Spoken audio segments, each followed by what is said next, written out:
प्यारे बच्चों, आज हम कक्षा 8 की हिंदी की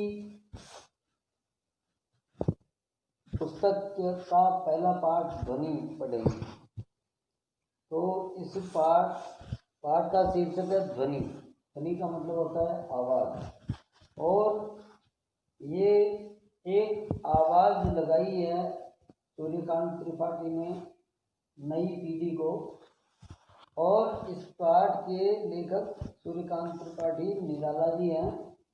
निराला जी का मैं संक्षिप्त परिचय देना चाहता हूँ कि सूर्यकांत त्रिपाठी निराला हिंदी कविता के छायावादी युग के 4 प्रमुख स्तंभों में से एक माने जाते हैं।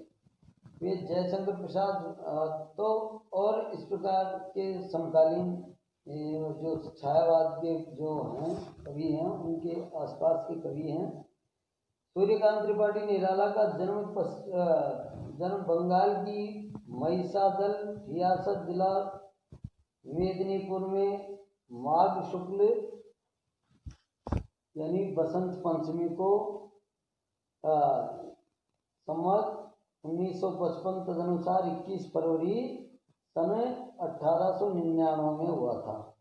बसंत पंचमी पर इनका जन्मदिन बड़ी हर्षोल्लास से मनाया जाता है और इनकी परंपरा 1930 में प्रारंभ हुई। इनका जन्म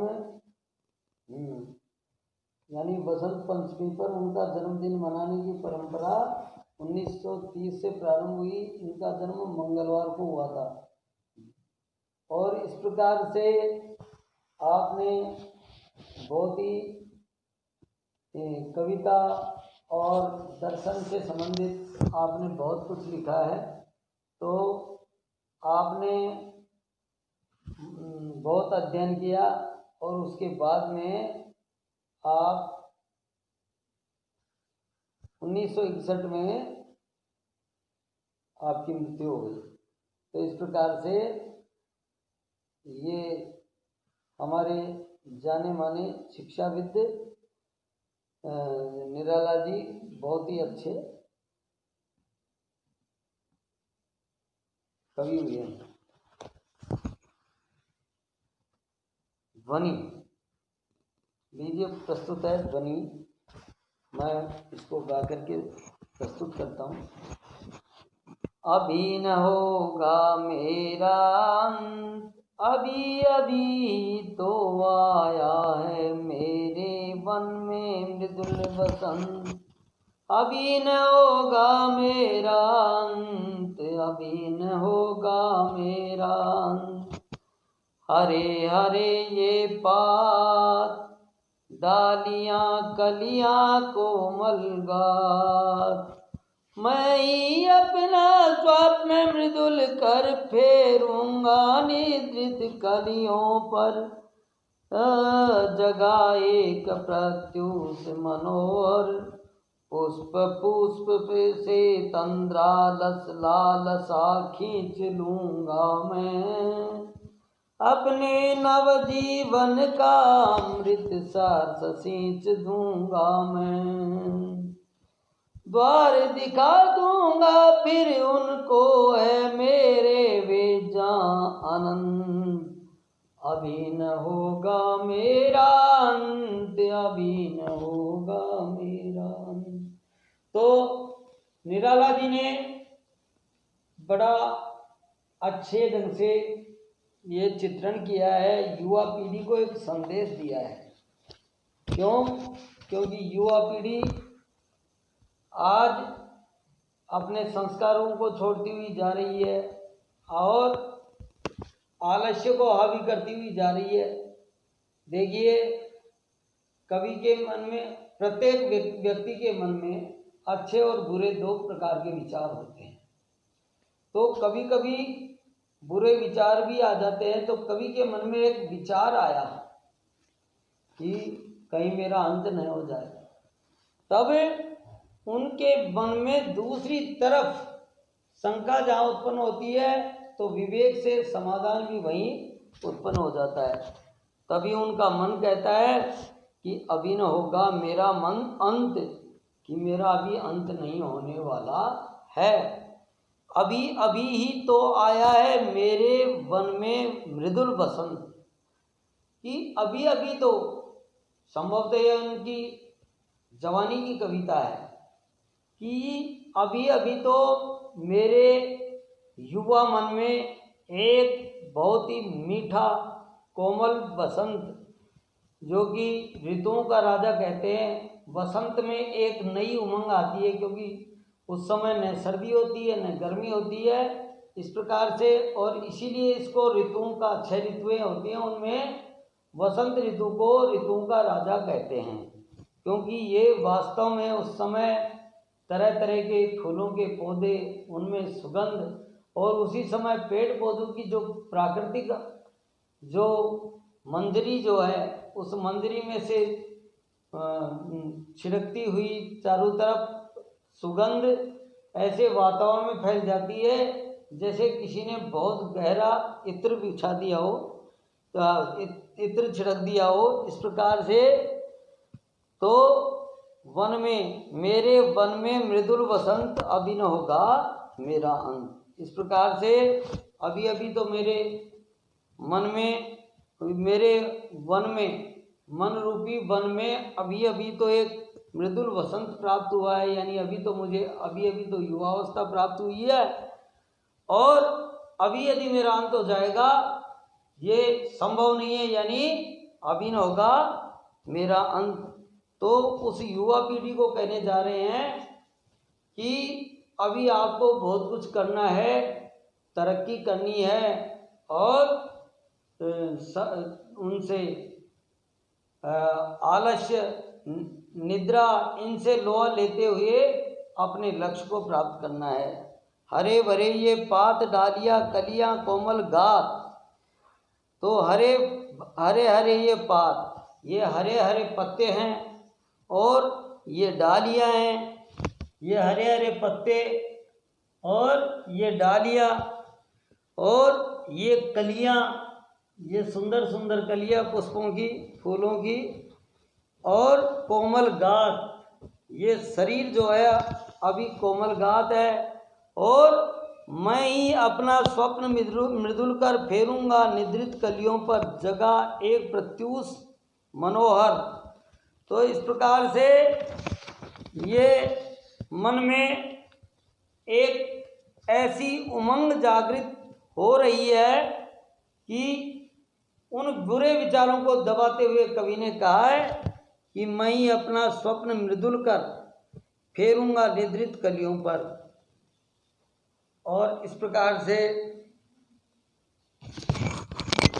निद्रित कलियों पर, ये जो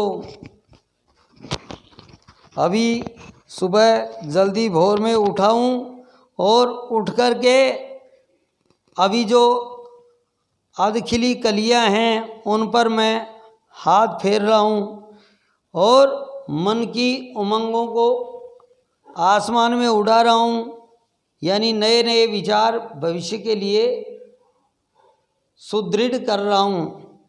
हाँ, पुष्प पुष्प से तंद्रा लस लालसा खींच लूँगा मैं, और अपने नव जीवन का अमृत सर सींच दूंगा मैं।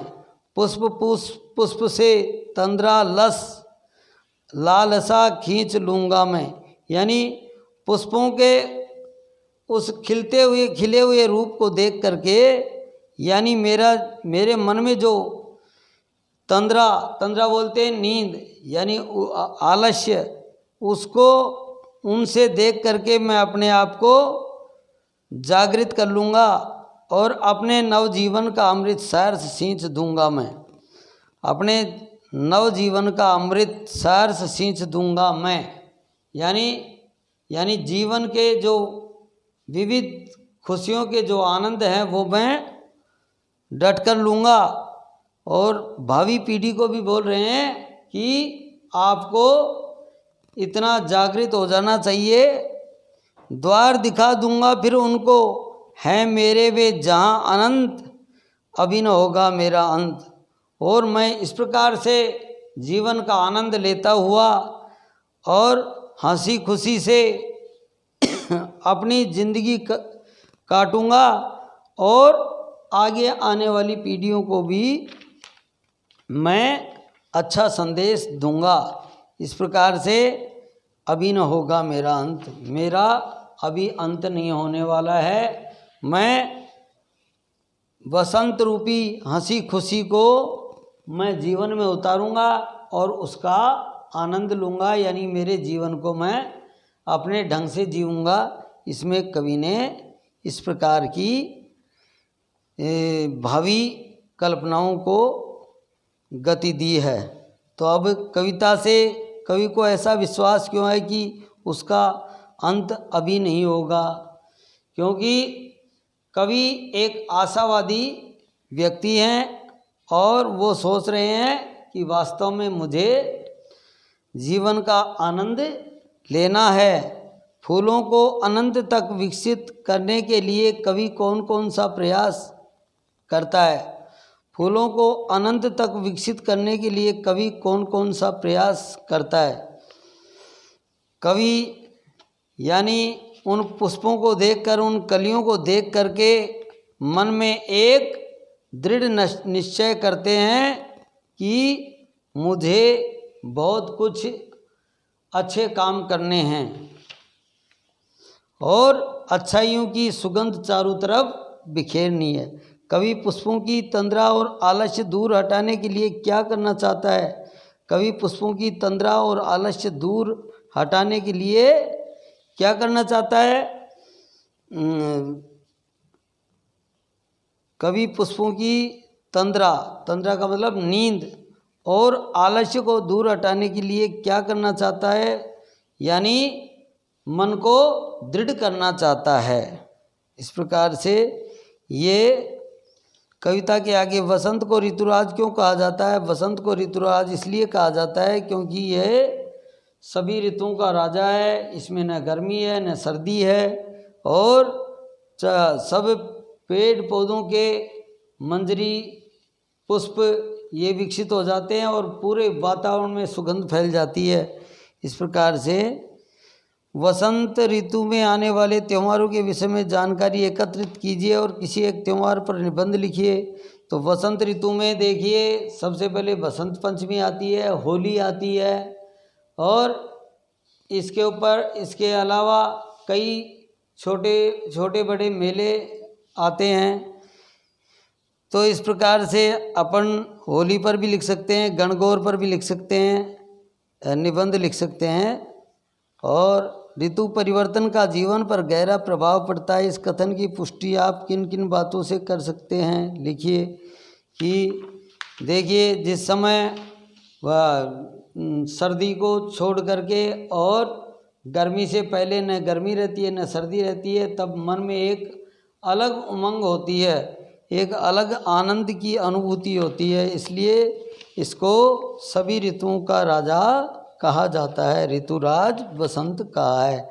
देखिए, अब कठिन शब्द मृदुल, मृदुल का अर्थ होता है कोमल, पात का मतलब पत्ता, गात का मतलब शरीर, निद्रित यानी सोया हुआ, प्रत्यूष का मतलब प्रातःकाल, तंद्रालस नींद से अलसाया हुआ, और लालसा यानी कुछ पाने की चाह या अभिलाषा इच्छा। तो इस प्रकार से ये पाठ पूरा हुआ। कल अगले दिन जब भी आगे पढ़ेंगे तो लाख की चूड़ियाँ पाठ पढ़ेंगे। तो इस प्रकार से यदि आपको कोई प्रश्न का उत्तर नहीं आता है इसमें, तो मेरे से संपर्क कर सकते हैं। मेरे मोबाइल नंबर दिए हुए हैं और इसको अधिकतम वो करने के लिए ज़्यादा से ज़्यादा इसको पढ़ें, यही मेरी आपसे गुजारिश है, शिक्षा है, जो भी है आप ध्यान से पढ़ें।